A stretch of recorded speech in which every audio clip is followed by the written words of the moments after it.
अब क्या बताते हैं, मन तू चल रे सुख के सागर, जहाँ शब्द सिंधु रत्नागर। मन तू चल रे सुख के सागर, जहाँ शब्द सिंधु रत्नागर। भाई कोट जन्म तन भरमत होगे, कुछ ना हाथ लग्या रे।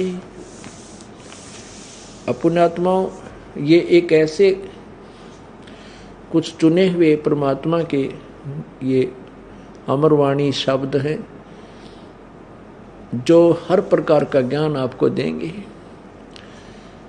अब जैसे आप जी सत्संग में आते हो, प्रत्येक सत्संग में कुछ ऐसे हैं जो प्रत्येक सत्संग को अटेंड करते हैं और बड़ी श्रद्धा से सुनते हैं। अब वो स्वस्थ है। जैसे जब इंसान को कोई बुखार हो जाता है यानी जवर हो जाता है तो उसको भूख नहीं लगती, यानी कड़वी मीठी चीज भी जैसे रोटी है, सेब संतरा काजू किशमिश, ये भी कड़वी लगती है, स्वादिष्ट नहीं लगती, क्योंकि बुखार ने उसकी व्यवस्था, उसके शरीर की व्यवस्था इतनी बिगाड़ दी कि उसको स्वादिष्ट वस्तु भी कड़वी लग रही है।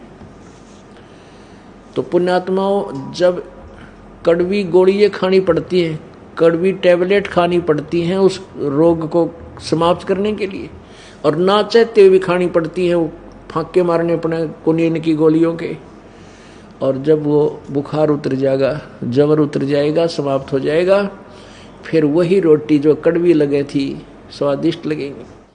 अब पुण्यात्माओं, जो स्वस्थ व्यक्ति हैं, रोटी अनाज वही होता है, गेहूं की रोटी गेहूं की, सुबह भी और शाम भी, और दोनों समय वही भूख इतनी जोर की लगे है और वो रोटी स्वादिष्ट लगती है, तो आप स्वस्थ हैं। और जिस दिन ये रोटी अच्छी नहीं लगती, वही आटा वही रोटी, समझ लिए आप अस्वस्थ हो गए। उसका इलाज क्या है कि फिर वो कड़वी गोलियों की फांकी फेर मार और तब स्वस्थ होगा। तो ये वही ज्ञान, वही शब्द, जितनी बार आओगे वही रोटी आपको खिलाई जाएंगी ताकि आप स्वस्थ बने रहो, आपका शरीर मजबूत रहे। आहार करना अति आवश्यक है। तो ये ज्ञान यज्ञ आपको बार बार सुनानी पड़ती है। तो आपको ये ज्ञान जितनी बार सुनते हो उतना ही अच्छा लगता है। तो आप के ऊपर पाप कर्म का दबाव बना नहीं, आप स्वस्थ हैं।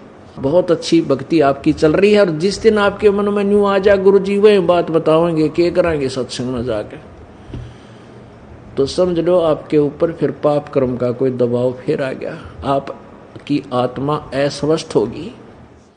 तो उसका क्या इलाज है कि ना चाहते हुए भी सत्संग सुना बैठ जा आराम तय, और थोड़ी सी देर के बाद वो फिर हट जाएगा वो मैल, और फिर आनंद शुरू हो जाएगा।